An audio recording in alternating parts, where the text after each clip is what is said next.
ছোট্ট লাড্ডু আমার daily glow secret. চলো রেসিপিটা শেয়ার করি। তার জন্য লাগছে চিয়া সিড, আমন্ড বাদাম, পেস্তা বাদাম, কাজু বাদাম, কালো কিশমিশ, গুড়, খেজুর, আর লাগছে সাদা তেল। রোজ রোজ ভেজানো ঝামেলা ছাড়াই ত্বক হবে টান টান আর এনার্জি, সেটা তো তোমরা আমার ব্লগ দেখে বুঝতেই পারো নিশ্চয়ই। দেখো, গ্যাসের আঁচটা কিন্তু মিডিয়াম রেখে সমস্ত উপকরণগুলোকে হালকা ফ্লেমে ভেজে নিতে হবে।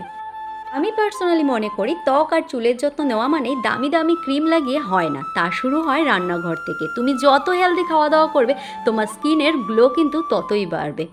এবার আমি সমস্ত কিছুকে ব্লেন্ড করে নিই। এদিকে গ্যাসে গুড়টাকে বসিয়ে দিয়েছি, একটু আঠা আঠা হয়ে উঠবে তখনই কিন্তু সমস্ত উপকরণগুলোকে ভালোভাবে নাড়াচাড়া করে হাতে কিছুটা ঘি মাখিয়ে এই যে এরকম আমি যেমন মুটমুট করে নিচ্ছি, এভাবে একটা একটা করে রেডি করে নিতে হবে। দেখো, সারাদিনের কর্মব্যস্ততার জীবনে আমি কিন্তু এইভাবেই শর্টকাট অবলম্বন করে নিজের যত্ন নিই।